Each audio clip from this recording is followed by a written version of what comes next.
నమస్తే. ఇన్నాళ్ళు నన్ను సపోర్ట్ చేస్తూ, ఎంకరేజ్ చేస్తూ మీ ప్రేమని నాకు అందిస్తున్న ప్రతి ఒక్కరికి కృతజ్ఞతలు. అలాగే ఈ వీడియో కూడా ఖచ్చితంగా మీకు ఉపయోగపడుతుంది. లైక్, షేర్ అండ్ సబ్స్క్రైబ్ చేసి మీ సపోర్ట్‌ని నాకు అందించండి. అలాగే ఈ వీడియో పట్ల మీకున్న అభిప్రాయాన్ని కామెంట్ సెక్షన్‌లో కామెంట్ చేసి తెలియజేయండి. ఇప్పుడు వీడియోని చూద్దాం. జీవితంలో రకరకాల సమస్యలతో బాధపడుతున్నారా? ముఖ్యంగా ఆర్థిక సమస్యలతో సతమతమవుతున్నారా? ఎన్నో పరిహారాలు చేసి అలసిపోయారా? మంచి మార్గం దొరకాలని కోరుకుంటున్నారా? అయితే రండి, విశ్వాన్ని ఎలా అడగాలో తెలుసుకుందాం. లా ఆఫ్ అట్రాక్షన్ క్లాసెస్ మీకోసం మన ఛానల్లో. వివరాల కొరకు సంప్రదించండి. నమస్తే, వెల్కమ్ టు అవర్ ఛానల్. నేను పద్మిని. ప్రస్తుతంతో పాటు ప్రముఖ ఆధ్యాత్మికవేత్త, వాస్తు జ్యోతిష పండితులు కేఎస్ఆర్ గారు మనతో పాటు ఉన్నారు. మాట్లాడదాం. సార్ నమస్తే. సార్, మహాళయ పక్షం మొదలు కాబోతోంది. ప్రతి సంవత్సరానికి కూడా ఒక పర్యాయం ఖచ్చితంగా పితృదేవతల్ని ప్రత్యేకంగా ఆరాధించుకోవడానికి ఒక విధి విధానాన్ని ఒక మాసంలో ఈ పక్షం రోజులు అంటే ఈ 15 రోజులు ఇవ్వటం అనేది ఇంకా ఏ ధర్మంలోనూ ఉండదు. సనాతన ధర్మం వైభవం అది ఖచ్చితంగా. ఎందుకంటే మనల్ని పుట్టి మనం పుట్టి మనం పెరిగి మనం ఇంతటి వాళ్ళం అయ్యామంటే అదంతా పితృదేవతలు, మన వాళ్ళు, మన ముందు వాళ్ళ వల్లనే కదా. సో వాళ్ళకి ఖచ్చితంగా గ్రాటిట్యూడ్ ని చూపించేటటువంటి అద్భుతమైనటువంటి రోజులు. ఎందుకు చేసుకోవాలి మహాళయ పక్షం? అసలు మాకు తెలియదు, మా పెద్దవాళ్ళు చెప్పలేదు, మరి మేము చెయ్యొచ్చా చేయకూడదా? రకరకాల సందేహాలండి. మరి ఏమిటి ఈ మహాళయ పక్షం అని అంటే, పితృదేవతల అనుగ్రహం ఎందుకొరకు మనం ఖచ్చితంగా పొందాలి, ఎటువంటి సమస్యల్ని అధిగమించవచ్చు ఇట్లా అనుగ్రహం పొంది అనేది మొత్తం ఇవన్నీ కూడా ఒక్కసారి మీ ద్వారా తెలుసుకోవాలనుకుంటున్నాను. తప్పకుండా ఇది ఖచ్చితంగా ప్రతి ఒక్కళ్ళు కూడా నిర్వహించవలసిన బాధ్యత. ముఖ్యంగా హిందూ ధర్మంలో ఎవరైతే జన్మించి ఉన్నారో వాళ్ళందరూ కూడా తప్పనిసరిగా చేయవలసిన విధి విధానాల్లో ఇది ఒకటి. ఎందుకని అంటే కనుక మనకి పంచ మహాయజ్ఞాల వాటిల్లో ఈ పితృయజ్ఞం అనేది కూడా ఒకటిగా మనకి పురాణాలు చెప్పున్నాయి. ఇక్కడ పురాణాలు చెప్పిన దాంట్లో ముఖ్యంగా చెప్పవలసింది ఏంటి అంటే కనుక, ఇక్కడ మనం తరించుకోవడానికే కాకుండా మన పితృదేవతలను కూడా తరింపజేయడానికి దేవుడు మనకి ఇచ్చిన ఏకైక అవకాశం అనేది ఈ మహాలయ పక్షం అనేది. అయితే ప్రతి ఒక్కళ్ళు కూడా అంటే ఇప్పుడు ఏదైతే అంటే నిజానికి అయితే కనుక మనం ఇప్పుడు మహాలయ పక్షం అంటున్నాం, కానీ గత నెలలోనే దీనికి సంబంధించిన ఏదైతే ఆషాఢ బహుళ పాడ్యం నుంచే మనకి అది కూడా ఇంచుమించుగా ఇలాంటి పితృపక్షం కింద చెప్పడం అనేది ఉంటుంది. సో అక్కడి నుంచి ఇప్పుడు ఈ పక్షం అయ్యేదాకా అంటే మన దసరాకి ముందు దాకా అమావాస్య వరకు కూడా మన పితృదేవతలు మనల్ని తరింపజేస్తారా లేదా అని చెప్పి వాళ్ళు అక్కడ తప్పిస్తూ ఉంటారట. ఇక్కడ వాళ్ళకి మనం గనక ఆచరించకపోతే వాళ్ళకి ఉత్తమ సద్గతులు అనేది ఉండదు అనేది ఒకటి. రెండోది, ఇక్కడ మనం అలాంటి విధి విధానం చేయకపోతే మనకు పితృశాపం తగులుతుంది అనేది ఒకటి. సో గరుడ పురాణంలో స్పష్టంగా మీరు తామ్రసా పాతకం అనేది ఉంటుంది, ఒక నరకం అనేది, దానికి మీరు లోన్ అవుతారు అని చెప్పి చెప్పడం అనేది కూడా ఉంది. సరే, ఇక్కడ నరకాలు, పుణ్యాలు, స్వర్గాలు, లోకాలు ఉన్నాయి లేవు అనేది కదే పక్కన పెడదాం. ఎందుకంటే అది నమ్మతం నమ్మకపోవటం అనేది పక్కన. కానీ మీకంటూ ఒక బాధ్యత ఉంది. మిమ్మల్ని పెంచి పోషించిన కన్న తల్లిదండ్రులకి మీరు కృతజ్ఞత చెల్లించడమే ఈ పితృదేవతా పక్షం. సో వాళ్ళకి కృతజ్ఞత చెల్లించుకోకుండా జీవితం లేదుగా. అదే కృతజ్ఞత రహితంగా బ్రతకటం అనేది నిజంగా కదా చాలా నీచం. ఇక్కడ మీరు గనక గైలో కానీ ఇలా పుణ్యక్షేత్రాల్లో గనక వెళ్ళినప్పుడు మీకు ఖచ్చితంగా మీకే కాదు, మీకు ఎవరైతే మీరు ఆత్మీయులు అనుకుంటారో వాళ్ళకి కూడా మనం ఈ పిండ ప్రదానం చేస్తాం. తెలిసిన వాళ్ళకి, ఫ్రెండ్స్ కి కూడా చేసేవాళ్ళు ఉన్నారు. ఇంచుమించుగా 32 మందికి మన చేత వాళ్ళు పిండ ప్రదానం చేయించడం అనేది. తెలిసిన వాళ్ళు ఎవరైనా సరే మీరు ఎవరితోనో పరోపకారం పొందారు. తర్వాత రెండోది వచ్చేప్పటికి ఏంటంటే, ఇక్కడ ఈ మహాలయ పక్షాలకు వచ్చే విశిష్ట అంటే మామూలుగా అయితే మనకి 365 రోజులు ఉంటాయి. ఈ 365 రోజుల్లో ఇప్పుడు నాకు ఏమంటాం, ప్రతి సంవత్సరం కూడా మీరు చేస్తారు అనుకోండి. కానీ అనుకోకుండా ఆ ఏడాది నాకు ఏదో శుభకార్యం వచ్చింది, ఏదైనా సరే అనుకోకుండా వాయిదా పడేది. అలా వాయిదా పడిన వాళ్ళకి 96 రోజులు ఉన్నాయి సంవత్సరంలో. ఎప్పుడైనా చేయొచ్చు. ఈ 96 రోజుల్లో ఎప్పుడైనా అంటే అలాంటి వాటిలో వైద్యుతి శ్రాద్ధం అనేది ఒకటి, తర్వాత వచ్చేప్పటికి వ్యతిపాత శ్రాద్ధం అనేది ఒకటి, తర్వాత వచ్చేప్పటికి అన్వాదాన అని చెప్పి ఉంటుంది. వైష్ణవులు ఎక్కువగా దాన్ని ఎక్కువ చేసుకుంటుంటారు. సో అన్వాదాన అనేది ఒకటి. తర్వాత వచ్చేప్పటికి భరణీ నక్షత్రం నాడు వచ్చినది మఖా నక్షత్రం వచ్చేది. ఇవి కూడా మరి పితృదేవతలందరికీ కూడా ఇష్టమైన రోజులు. ఇలా మొత్తం మీద అయితే 96 రోజులు ఉంటాయి. అమావాస్యలు 12 అమావాస్యలు ఉంటాయి. ఈ అమావాస్యలు ఎప్పుడైనా కూడా చేసుకోవచ్చు. ఈసారి వచ్చేటటువంటి మహాళయ పక్షం పౌర్ణమితో మొదలవుతుంది కాబట్టి పౌర్ణమి వ్యతిపాతంతో వస్తోంది, రైట్. ఇంకా ఇంకా పవర్ఫుల్ కాబట్టి ఆ రోజు కూడా చేసుకోవచ్చు. అది ఇప్పుడు ఖచ్చితంగా మనకి ఏంటంటే ఇక్కడ ఏదైనప్పుడు కూడా ఈ వ్యతిపాత యోగం అనేది చాలా ఇంపార్టెంట్ అనేది.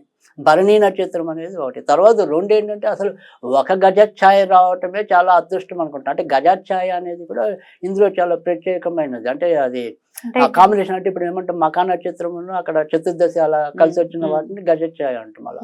సో అమావాస్యను ఇంకో మంచి తిథి కలిసి వస్తుంది, దాన్ని గజఛాయ అన్నాం. అలా 30వ తారీఖు ఒకటి, అక్టోబర్ 2వ తారీఖు ఒకటి అమావాస్య. ఈ రెండు గజఛాయలు వచ్చేసి ఆ రోజు సూర్యగ్రహణం కూడా ఉంది, మరి పాక్షికంగా కూడా మనం చేసుకోవచ్చు. సో ఆ రకంగా కూడా మనం ఈ పితృదేవత ఆరాధన చేసి తరించవచ్చు, అదొకటి. తర్వాత రెండోది వచ్చేప్పటికి ఏంటంటే కనుక సెప్టెంబర్ 21, తర్వాత 22 ఒకటి, మధ్యలో 23 లేదు, 24, 25, తర్వాత సెప్టెంబర్ 29 నుంచి ఇంచుమించు అక్టోబర్ 2 దాకా ఈ తేదీలన్నీ కూడా ఇలా ఇందాక చెప్పిన మఖా నక్షత్రం కానీ భరణి నక్షత్రం కానీ. సో ఈ కాంబినేషన్ లో మీరు ఎవరైనా సరే ఖచ్చితంగా ఆచరించవచ్చు. అంటే ఇప్పుడు తర్వాత రెండోది ఏంటంటే మనకి ఇప్పుడు కొంతమందికి ఆ తల్లిదండ్రులు ఎప్పుడు పోయారో అలాంటివి కూడా కొన్ని వివరాలు తెలియకపోవచ్చు. అవునండి, తెలియదు, చెప్పలేదు మా పెద్దవాళ్ళు. ఒక కొన్ని వాళ్ళు అమావాస్య నాడు పెట్టమని, అమావాస్య నాడు చేసేసుకోవచ్చు. అందుతుందా అండి? ఖచ్చితంగా. తర్వాత రెండోది ఏంటంటే మనకి ఇప్పుడు ఈ కరోనా కాలంలో వచ్చిన వాళ్ళు ఇందాక మనం చెప్పుకున్నాం, ఇలా కుటుంబాలు గల్లంతైన వాళ్ళు ఉన్నారు. కానీ వాళ్ళకి సరైన క్రతువు నిర్వహించడానికి, అంటే నాకు పలానా వెంకయ్య తెలుసు కానీ వాళ్ళ అంశం అంతా ఈ కరోనా బారిన పడో, లేదా ఇందాక మనకి వరద ప్రమాదాల్లో మొత్తం వాళ్ళ కుటుంబం కుల్లేరైపోవటం, అలాంటి వాళ్ళు నాకు ఆత్మీయులు కదా, వాళ్ళ తరపున నేను చేయించవచ్చు. సో అలాంటి వాళ్ళు ద్వాదశి కానీ చతుర్దశి కానీ ఎంచుకోమంది. ఇప్పుడు వచ్చే దీంట్లో ఏదైతే మాలయ పక్షాల్లో ఉండే ద్వాదశి కానీ చతుర్దశి కానీ కరోనా కానీ ఇలాంటి ఏవైనా సరే మరణాలు ఉన్నప్పుడు మనకి ఎవరికైనా వాళ్ళకి మనం చేద్దాం అనుకున్న వాళ్ళు బోల్డ్ అంతా అఖండమైన పుణ్యం అని చెప్పుకోవచ్చు అండి. అంతేగా వాళ్ళకి పుణ్యమే మనకి పుణ్యం. అంటే ఇక్కడ ముఖ్యంగా చెప్పాల్సింది ఏంటంటే కనుక ఈ పితృశాపం జాతకరీత్యా చూసినప్పుడు ఏంటంటే ఎవరికైనా సరే ఎప్పుడు ఏదో రకమైన అవమానాలు ఎదురవుతున్నాయి అంటే కనుక ఖచ్చితంగా పితృశాపం ఉన్నట్టుగానే ఉంది. అంటే మీరు మంచికి వెళ్ళినా అక్కడ ఏదో ఒక అవమానం ఎదురవుతుంది. సో ఆ రకమైన అవమానాలు అబద్ధాలు ఉంటాయి అనుకోండి. ఇప్పుడు నేనేమనుకుంటే ఈ ఫోన్ ఊరికే ఒకసారి మీ దే కంపెనీలో చూద్దాం అనుకుంటా, మీకేమనిపిస్తుంది ఈ ఫోన్ దొబ్బేయాలని చూస్తున్నాను బాబాయ్. సో ఆ రకంగా నా మీద అంటే అకారణంగా నా లోపల ఉండే మానవ ప్రవృత్తి వేరు, మీకు అనిపించిన విధానం వేరు. అలా అనిపిస్తోంది, ఆ రకంగా నన్ను చివాట్లు ఎట్టారు అంటే కనుక అది ఖచ్చితంగా పితృశాపం అనుకోవాలి, నివృత్తి చేసుకోవాలి ప్రయత్నపూర్వకంగా తప్పకుండా. తర్వాత రెండోది వచ్చేప్పటికి ఏంటంటే ఎవరైతే అలా ఎత్తికెదిగి హఠాత్తుగా కుప్పకూలిపోతున్నారు అంటే కనుక ఖచ్చితంగా వాళ్ళకి పితృశాపం ఉంటుంది. అంటే ఇక్కడ భూమి మీద వచ్చేప్పటికి ఏంటంటే మనం ఎలాంటి దుష్టులమైనా కూడా మన తల్లిదండ్రులు క్షమిస్తారేమో, కానీ అక్కడికి వాళ్ళు ఆ గతికి వెళ్ళాక మాత్రం మనకి దుర్గతే. మనం కనుక సరిగ్గా చెప్పకపోతే వాళ్ళ శాపాలకి మనం లోన్ అవుతాం. ఎందుకంటే వాళ్ళకి పెట్టవలసిన విధానాన్ని కనీసం వాళ్ళ పట్ల కనీసం ఈ టైంలో కూడా వాడు కృతజ్ఞత చూపలేదే, ఎందుకు మన జీవితాలు ఇంకా అని వాళ్ళు ఒక రకమైన నైరాశ్యంతో, అంటే లోపల వాళ్ళు శాపంగా అనకపోయినా మన గురించి వ్యతిరేకంగా అనుకున్నా బ్రహ్మవాక్కు కాబట్టి ఆ రకంగా కూడా ఫలించే అవకాశాలు ఉంటాయి. ఇంకొక ప్రశ్న అండి, ఇప్పుడు ఆడపిల్లలే ఉన్నారు ఓ తల్లిదండ్రులకి, మగపిల్లలు లేరు, మగపిల్లలు చెయ్యాలి కదా. అల్లుళ్ళు వస్తే అల్లుళ్ళకి సంబంధించిన తల్లిదండ్రులు ఎవరైతే ఉంటారో మా అత్తగారు మామగారు వాళ్ళు చేయనివ్వరు. మీకు అట్లా చేయకూడదు, వీళ్ళు బతుకున్నారు వాళ్ళు బతుకున్నారు, ఇది చేయొద్దు అది చేయొద్దు, మనకి లేదు, ఇట్లా అన్ని చెప్తూ ఉంటారు. అంటే ఇద్దరు ఇప్పుడు అల్లుళ్ళు అయినప్పుడు ఏంటంటే అల్లుళ్ళకి కనుక ఇద్దరు తల్లిదండ్రులు ఉన్న పక్షంలో అయితే కనుక చేయకూడదు. కానీ అదే విచిత్రం ఏంటంటే కనుక అదే ఇప్పుడు అల్లుడు ఉన్నాడా, అల్లుడికి అంటే ఇప్పుడు ఇద్దరికి వీళ్ళకి మగపిల్లలు లేరు అనుకున్నాం, ఆ మగపిల్లలు లేని వాళ్ళకి ఒక మనవడు ఉన్నాడు అనుకోండి, వాళ్ళని దహోత్రుడు అంట. దహోత్రికుడు. కానీ ఆయనకి అధికారం ఉంది వాళ్ళ అమ్మ నాన్న బతుకున్నా, వాడు చేయొచ్చు దహోత్రికుడు. అందుకే మగ పిల్లల్ని కనమనేది, వాడేదో మనల్ని చూసేస్తాడని, మనల్ని చూసేసి చూడు ఈశ్వరుడు చూస్తాడు. రైట్. అందుకని ఆయనకి ఆ పిల్లాడికి ఇచ్చారు అధికారం. కానీ అదే పిల్లాడు లేకుండా అల్లుడి చేయడానికి లేదు, ఎందుకంటే వాళ్ళ అమ్మ నాన్న బతుకుంటే. ఇప్పుడు ఒకవేళ మరి అదే అల్లుడికి ఆడపిల్లలే ఉన్నారు అంటే అప్పుడు అదిగా ఇప్పుడు దహోత్రికుడు లేడు. రైట్. అప్పుడు ఏం చేయమన్నారు అంటే కనుక 3 రకాల విధానాలు ఉన్నాయి. ఒకటి అన్నదమ్ముల బిడ్డల్లో కానీ అక్క చెల్లెల బిడ్డల్లో కానీ మగపిల్లలు ఉంటే చేయొచ్చు ఆ రకంగా. కానీ అలా కూడా ఎవరు లేరు, కేవలం ఆడపిల్లలే ఉన్నారు అనుకుంటే కనుక ఇంకో ఆప్షన్ ఏంటంటే ఎంత ఏదైతే ఖర్చు ఉందో ఒక బ్రాహ్మణ్ణి మనం కర్త కింద పెట్టుకుని ఉమ్. చేసుకోవచ్చు. ఉమ్. అవి కూడా కుదరని పక్షుల్లో అయితే డైరెక్ట్ గా ఆడవాళ్ళని చేయమన్నారు, కానీ వాళ్ళు తెల్లలు వదలకూడదు. ఉమ్. ఉమ్. తెల్లలు వదలకుండా మిగతా క్రతువులు నిర్వహించవచ్చు అని అది లాస్ట్ ఆప్షన్. అసలు కర్తని పెట్టుకుని బ్రాహ్మణులు ఒప్పుకుంటారు చక్కగా. ఒప్పుకుంటారు, ఎందుకంటే కర్తను జనరల్ గా పెట్టి. ఈ రోజుల్లో ఉమ్. ఒప్పుకునే వాళ్ళు ఎవరు ఉంటారు, ఉమ్. కానీ బట్ మామూలుగా అసలు ఇచ్చిన పద్ధతి ఒక ఏమంటారు విధానం. Right. సో ఆ రకంగా చేసుకోవటం అనేది దీని యొక్క విధానం అనేది. Right. తర్వాత రెండోది వచ్చేప్పటికి ఏంటంటే నేను చెప్పిన ఇందాక సరే ఇప్పుడు ఇవన్నీ క్రతువులు నిర్వహించడం అనేది 4 రకాలు. మళ్ళీ వీటిలో ఏమంటాం అగ్ని ద్వారా చేస్తాం, తర్వాత పిండ ప్రదానం అనేది మూడోది, తర్వాత తిల తిల తర్పణం. తర్పణం అనేది మూడోది తిల తర్పణం, ఉమ్. నాలుగోది విప్రుల భోజనం. భోజనం కూడా. ఉమ్. అంతేగా, ఈ 4 మీరు ఏ క్రియను ఆచరించవచ్చు. 4 కుదిరితే 4 ఆచరించవచ్చు. ఉమ్. తర్వాత ప్రియాగా గయ ఈ 2 కూడా మనకి చాలా ఇంపార్టెంట్. ఒకవేళ మనకి ఏంటంటే స్తోమత ఉంటే అక్కడ వెళ్ళి పెట్టడం అనేది ఒక పద్ధతి. Right.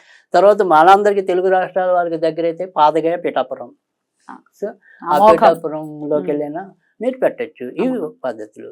సరే ఇవన్నీ లేని వాళ్ళకి, లేదంటే ఇంత నేను ఏమి కూర్చుని చేయటం ఇవేమి మాకు చేత కావు, మాకు వద్దింత తలనొప్పి అనుకుంటే ఇక్కడ కొన్ని రెమెడీస్ ఉన్నాయి. సో ఆ రెమెడీస్ నాకు అలవాటే కాబట్టి మీకు చెప్పడం అనేది. చెప్పండి. ఇక్కడ బుధవారం అనేది ఒకటి, ఉమ్. జ్యేష్ఠ నక్షత్రం అనేది ఒకటి, తర్వాత వచ్చేప్పటికి ఇందాక చెప్పిన అమావాస్య తిథి అనేది, ఈ 3 రోజులు కూడా మనకి ఇంపార్టెంట్. ఉమ్. సో ఇక్కడ వచ్చి ఈ 3 బుధవారాలు కనుక మీకు ఓపిక ఉంటే ఏదైనా ఆవుకి ఆకుకూరలు కానీ గడ్డి కానీ పెట్టండి. అదొక ఆ పెట్టేప్పుడు ఏంటంటే ఖచ్చితంగా మీ యొక్క తల్లిదండ్రుల పేర్లు అదే గతించిన వాళ్ళు ఎవరైతే వాళ్ళు స్మరించుకోవాలా, స్మరించుకుని ఆ రకంగా ఆవులకు పెట్టినా కూడా ఖచ్చితంగా దోషం నివృత్తి అవుతుంది అని చెప్పి కూడా చెప్పడం అనేది అయితే కొన్ని ధార్మిక గ్రంథాల్లో ఉంది. తర్వాత రెండోది వచ్చేప్పటికి ఇలా కనుక ఒకవేళ మీరు చేయకపోతే 3 బుధవారాలు కనుక మీరు చేయలేకపోతే ఇందాక చెప్పిన ఈ భరణి నక్షత్రం నాడు వచ్చింది ఏదైతే ఉందో ఆ భరణి నక్షత్రం నాడు ఎక్కడైనా సరే మన పితృదేవతలను స్మరించి ఈ పేదవాళ్ళకి వస్త్రదానం కానీ అన్నదానం కానీ చేయటం, అది 3వ పద్ధతి. ఇదే పద్ధతి మళ్ళీ మనం అమావాస్య నాడు కూడా చేయొచ్చు. తర్వాత ఎక్కడైనా సరే ఏదైనా సరే ఒక శివాలయంలో చేరి, అంటే ఈ 3 పద్ధతులు కాకపోతే చెప్తుంది, కొన్ని తెల్లలు తీసుకుని, అంటే నల్ల నువ్వులు, తెల్లలు అంటే నల్ల నువ్వులు. సో ఈ నల్ల నువ్వులు తీసుకుని 16 సార్లు తర్పణంగా వదిలేయాలి ఏదన్నా ఒక శివాలయంలో. ఆడవాళ్ళైనా చేయొచ్చా? అది ఆడవాళ్ళ తెల్లలకు అర్హత కాదు అని చెప్పిన, మగవాళ్ళే చేయాలి. మగవాళ్ళే చేయాలి. తర్వాత ఇదే అమావాస్య నాడు ఎవరికైనా సరే ఆత్మహత్య చేసుకున్న వాళ్ళకి నిజానికి ఏంటంటే అర్హత లేదు అని అంటారు. కానీ అయినప్పటికీ కూడా మన ప్రయత్నంగా వాళ్ళకి అమావాస్య నాడు చెయ్యొచ్చు అని కొన్ని గ్రంథాలు తెలిపినాయి. ఆ రోజు చేస్తే ఆత్మహత్య చేసుకున్న వాళ్ళు ఎవరైనా ఉంటే వాళ్ళ పేరున కూడా మనం ఇదే రకమైన క్రియని ఆచరించవచ్చు. అంటే నేను చెప్పేది ఏంటంటే క్రియ అంటే ఇందాక చెప్పినట్టు వాళ్ళకి మనం పెట్టుకోగలిగే స్తోమత ఉంటే శ్రాద్ధం పెట్టుకోవటం, ఒకవేళ పెట్టుకోలేకపోతే కనీసం వాళ్ళ పేరు చెప్పుకుని ఇలా తెల్ల వదిలేయటం. ఈ 2 పద్ధతులు వాళ్ళకి ఏది కన్వీనియంట్ అయితే కనుక అది చేసుకోవటం. స్వయం పాకం అండి, అది స్వయం పాకం అనేది శక్తి అనుసారం అందరికి మనం, అందుకని దాన్ని మొదట్లోనే దాన్ని ఏమంటాం స్వయం పాకం అనుకుంటా మనం దానం అంటున్నాం. దానం, రైట్. సో ఈ దానాన్ని వాళ్ళ పేరుని చెప్పుకొని ఇవ్వటం అనేది ఒకటి. తర్వాత ఇవి కూడా చేత కాని వాళ్ళు, ఇవి కూడా చేయడానికి నోచుకొని ఎన్ని ప్రత్యామ్నాయాలో మన ధర్మంలో కదా. అలాంటి వాళ్ళని ఏం చేయమన్నారు అంటే గనక ఒకటి పితృదేవత గాయత్రి అనేది ఈ 15 రోజులు కూడా స్మరించుకోవటం. అది రోజుకి కనీసం 21 సార్లు అనుకోవాలి. అది ఏంటి అంటే గనక ఓం పితృదేవ్యైక విద్మహే శ్రాద్ధ కర్మనే ధీమహి తన్నో స్వదా ప్రచోదయాత్. ఓం పితృ దేవ్యైచ విద్మహే, ఓం పితృదేవ్యైచ విద్మహే శ్రాద్ధ కర్మనే ధీమహి తన్నో స్వదా ప్రచోదయాత్. తన్నో స్వదాదేవి అంటే అన్ని స్వదాదేవి స్వీకరిస్తుంది అని చెప్పి స్వధాదేవి ప్రచోదయాత్ అనేది శక్తి అనుసారం చదువుకోవాలి. ఆ రకంగా కూడా చేయటం అనేది ఒకటి. తర్వాత ఈ శక్తి కొద్ది ఏదైనప్పటికీ అంటే ఇక్కడ ఈ 15 రోజులు కూడా మనం వాళ్ళ పేర్లు చెప్పుకుని ఎక్కడైనా సరే ఒక గుడిలో 10 రూపాయలు వదిలినా 20 రూపాయలు వదిలినా ఫలితం అనేది ఉంటుంది. కనుక ఇక్కడ మనకి మెయిన్ సంకల్పం ఏంటంటే కనుక ఈ 15 రోజులు పితృదేవతల్ని మనం స్మరించుకోవటం. ఇంట్లో ఎవరైనా గర్భిణీ స్త్రీలు ఉంటే ఈ పితృకార్యాలు చేయొచ్చా? ఇంట్లో వాళ్ళకి 7వ నెల వచ్చాక మాత్రం ఇంకా చేయడానికి అయితే అర్హత లేదా? లేదు. 6వ నెలకు కూడా ఉంటారు కదా, 7వ నెల 7వ నెల మామూలుగా అయితే 7వ నెలకి వచ్చేప్పటికి ఏమవుతుందంటే పిండం పూర్తి ఆకృతి అనేది పురిటితో సమానం అని అంటారు. అందుకని 7వ నెల నుంచి మనకి లెక్క అనేది 6వ నెల ఉన్నా కూడా చేసుకోవచ్చు. చేసుకోవచ్చు.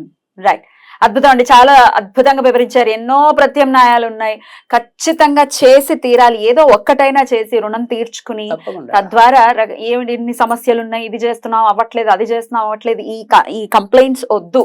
ఎక్కడ ఏ బ్లాకేజ్ ఉందో ఎవరూ కనిపెట్టలేదు, ఖచ్చితంగా ఏదో ఒక శాపం ఉంటుంది. ఏదో ఒకటి ఉంటుంది. చాలా చాలా అద్భుతంగా మాకు వివరించారు సార్. కృతజ్ఞతలు. నమస్కారం సార్.